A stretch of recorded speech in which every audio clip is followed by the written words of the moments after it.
Gimana kabarnya hari ini? Kalau untuk hari ini saya kurang baik, Bu. Kurang baiknya bagaimana?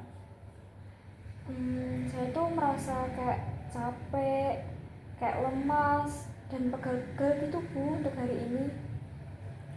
Hmm, memangnya sebelum kesini kamu melakukan kegiatan apa sehingga kamu terasa capek? Iya, sebelum kesini saya tuh ada latihan musik, Bu. Latihan musik, jadi ya setelah itu saya datang ke sini, makanya saya merasa capek, Bu. Hmm, memangnya latihan musik apa? Iya, saya tadi tuh latihan musik biola, Bu. Saya juga main musik dengan beberapa pemain-pemain musik gitu kan, Bu.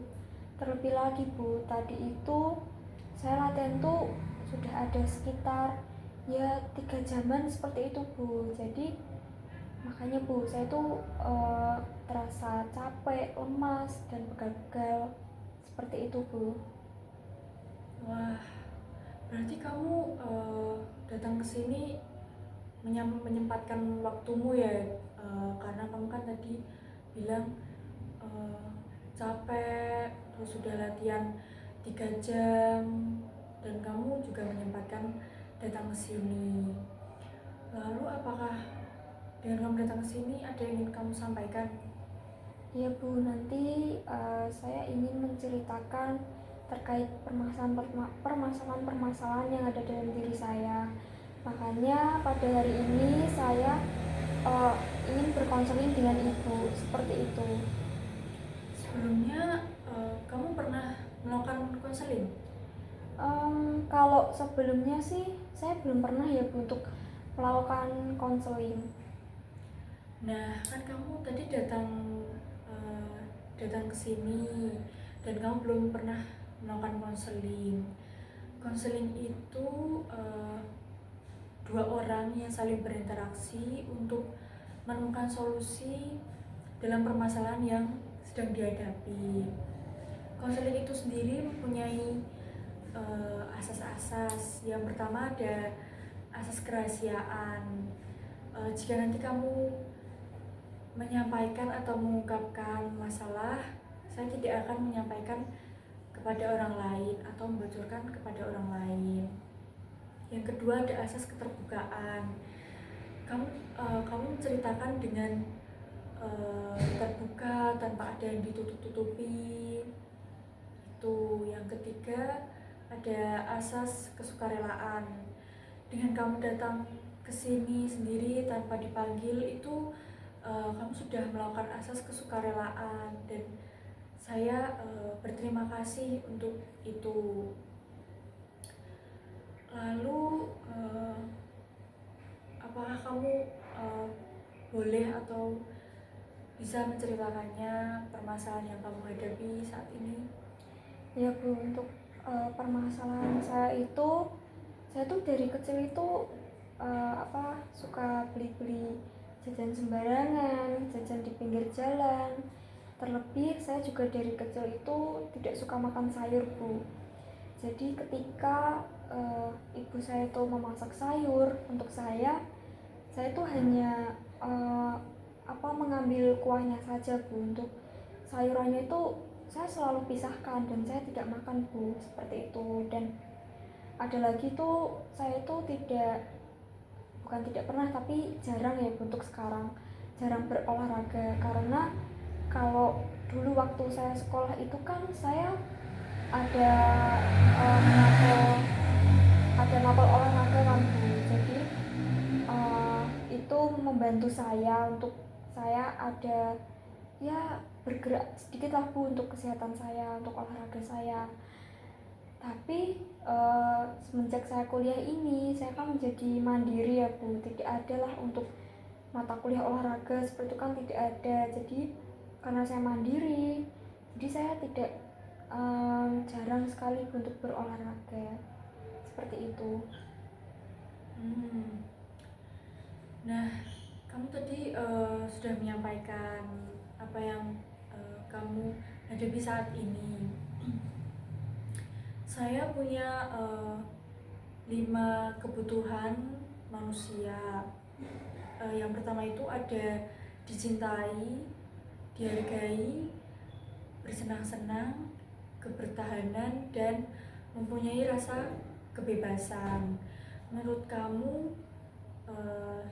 apa yang kamu alami ini masuk ke dalam kebutuhan manusia yang apa? Kalau melihat dari latar belakang saya ya Bu, menurut saya sih saya masuk ke kebebasan ya Bu, karena ya seperti yang saya katakan tadi, saya suka jajan sembarangan, saya suka jajan ini itu di pinggir jalan.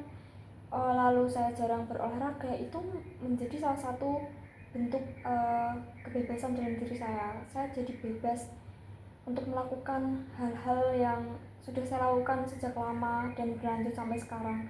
Jadi menurut saya itu menjadi bagian dalam kebebasan dalam diri saya, seperti itu Bu. Kan kamu tadi sudah menyampaikan kalau kamu jarang makan sayur, tidak suka sayur, dan kamu makan hanya dengan kuahnya saja. Kamu tadi juga suka makan di pinggir jalan, dan kita juga tidak tahu bahan-bahan apa yang mereka gunakan. Itu juga bisa membuat kamu sakit perut atau demam, bahkan alergi. Kamu juga menyampaikan jarang berolahraga karena di perkuliahanmu itu sudah tidak ada mata kuliah olahraga. Nah, apakah saya boleh tahu apa yang membuat kamu tidak suka makan sayur? Iya Bu, saya tuh tidak suka makan sayur karena saya itu suka dengan bumbu-bumbu yang rempahnya tuh kuat Bu, seperti asin, seperti agak pedas mungkin, rempah-rempah yang kuat seperti itu Bu. Lalu untuk yang ketika ibu saya memasak sayur, itu saya memilih kuahnya karena rempah-rempahnya kan strong ya Bu di kuahnya, ada asinnya, ada bumbu lain yang ditaruhkan di kuah tersebut. Jadi saya lebih suka di kuah. Dan juga Bu, kalau ibu saya itu masak tuh pasti ada tambahannya seperti sosis, ada bakso. Nah, jadi saya tuh ngambilnya tuh cuman kuah, terus ada bakso sosisnya aja, seperti itu Bu. Nah, untuk di sayurnya itu Bu, saya tuh tidak suka karena rasanya itu yang pahit, terus sayur tuh tidak ada rasanya yang saya rasakan. Mungkin karena lidah saya yang dari kecil itu terbiasa dengan dengan bumbu-bumbu yang kuat ya Bu. Jadi untuk ke kerasa yang di sayurnya itu jadi saya kurang suka. Dan dari kecil juga saya nggak terbiasa untuk makan sayur, jadi ya sampai dewasa ini saya jadi terbiasa juga untuk tidak suka dengan tekstur dan rasa dari sayur, seperti itu Bu. Jadi seperti itu alasan kamu tidak suka sayur ya. Lalu dengan kamu jarang olahraga itu apa yang membuat kamu jarang melakukan olahraga? Iya, untuk jarang melakukan olahraga itu karena rutinitas saya kan yang padat ya Bu. Yang pertama itu ada kuliah saya. Kuliah tuh juga padat, belum lagi tugas-tugas, belum lagi nanti ada kerja kelompok dan lain-lain. Dan ditambah juga aktivitas saya di luar perkuliahan, yaitu saya di musik ya Bu. Saya ada latihan musik, belum lagi nanti perform musik. Bahkan musik itu saya ada di gereja, musik di kampus juga ada, musik di waktu saya di alumni SMA juga masih diikut sertakan ya Bu. Jadi karena banyaknya aktivitas atau banyaknya kegiatan di keseharian saya itu membuat saya itu menjadi mudah capek. Dari rasa capek itu saya itu menjadi males, mager untuk saya olahraga, sehingga karena hal-hal itu saya menjadi jarang olahraga seperti itu, Bu. Hmm, jika kamu sedang tidak ada tugas yang mendesak atau mungkin kegiatan eh, yang belum belum padat sekali, apakah kamu ingin mencoba dengan jogging santai di sore hari mungkin? Karena mungkin jika melakukan di pagi hari itu kan pasti masih ngantuk atau dingin gitu kan. Mungkin dengan kamu jogging santai itu mendapatkan 2000 langkah, 3000 langkah itu sudah apa, perubahan awal yang baik. Apakah kamu mau mencobanya? Mungkin kalau dengan waktu saya yang ada longgarnya atau waktu saya yang senggang dan juga tugas deadline waktu yang tidak mepet mungkin, dan tugas yang ya terbilang sedikit, mungkin saya bisa untuk melakukan hal yang Ibu sebutkan tadi. Nah kan setelah kita berdiskusi ini sebaiknya kita mencari dengan kamu melakukan pola hidup yang kurang sehat itu, apa yang akan kamu dapatkan ke depannya untuk jangka waktu yang panjang. Kalau melihat dari latar belakang dari ya kesehatan saya tentunya, Bu, itu dari pola makan saya, dari kesehatan olahraga saya, dari diri saya itu untuk jangka waktu kedepannya sih, Bu, mungkin mempengaruhi ke kesehatan saya, seperti sakit-sakitan atau organ-organ saya yang mulai melemah atau mungkin ada yang rusak mungkin ya, Bu, karena pola saya yang buruk seperti itu. Nah, terlebih ya, Bu, untuk jangka waktu sekarang, untuk sekarang saat ini, Bu, saya itu merasa bahwa kesehatan saya juga mulai menurun, karena saya itu kalau lagi padat-padatnya antara perkuliahan, lalu antara jadwal musik saya, itu membuat saya kesehatan saya drop, Bu. Contohlah seperti beberapa bulan yang lalu itu saya sempat drop 2 minggu itu saya sakit, Bu. Nah mungkin dari sekarang aja saya sudah mengalami beberapa gejala-gejala seperti sakit-sakitan seperti itu. Mulai dari sekarang saya sudah seperti ini, Bu. Lalu saya juga memikirkan untuk jangka waktu yang lebih kedepannya mungkin akan bisa memperparah kesehatan dari diri saya seperti itu, Bu. Ini kamu sudah tahu konsekuensi untuk jangka waktu yang panjang. Nah, saya punya beberapa gambaran yang mungkin bisa membantu kamu untuk menyelesaikan permasalahan ini.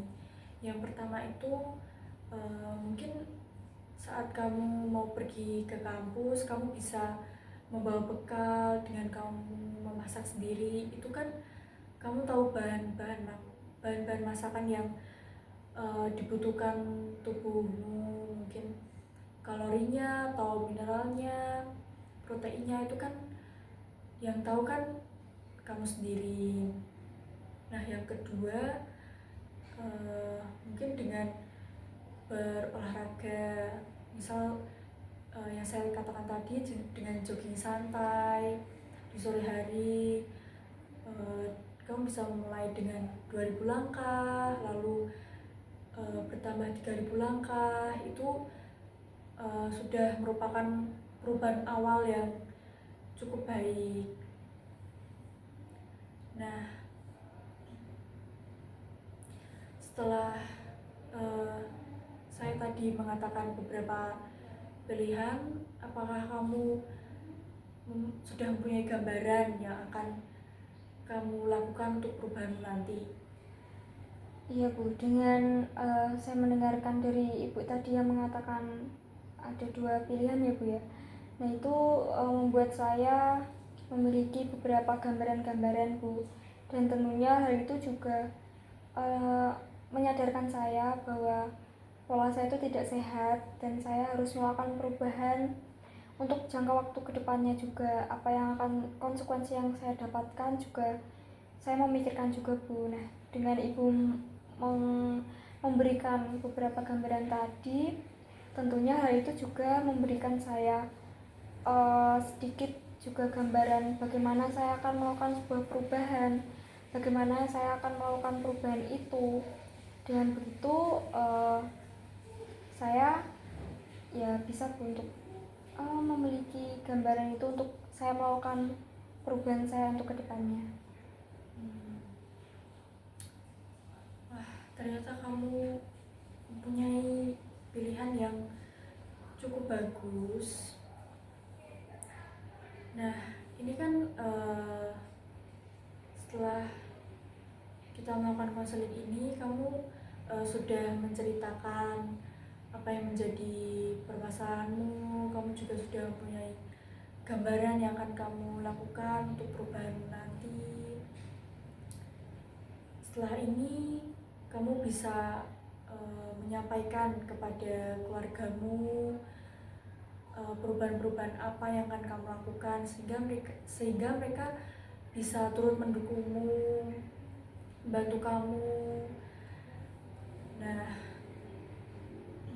dan untuk gambaran yang akan kamu lakukan nanti, saya juga pasti akan turut mendukung dan kamu kedepannya tetap semangat dan jangan putus asa gitu. Apakah ada yang ingin kamu sampaikan lagi? Kalau untuk disampaikan lagi sih tidak ada ya Bu, karena saya sudah memiliki beberapa gambaran-gambaran yang sudah Ibu jelaskan tadi. Itu membuat saya memiliki sebuah pemikiran bagaimana saya harus melakukan sebuah perubahan dalam diri saya. Saya menyadari bahwa ternyata pola kehidupan, pola keseharian saya dari makanan, dari olahraga itu sangat buruk bagi saya, dan saya harus melakukan perubahan untuk mengantisipasi konsekuensi yang akan saya dapatkan di jangka waktu untuk kedepannya bagi saya. Seperti itu Bu.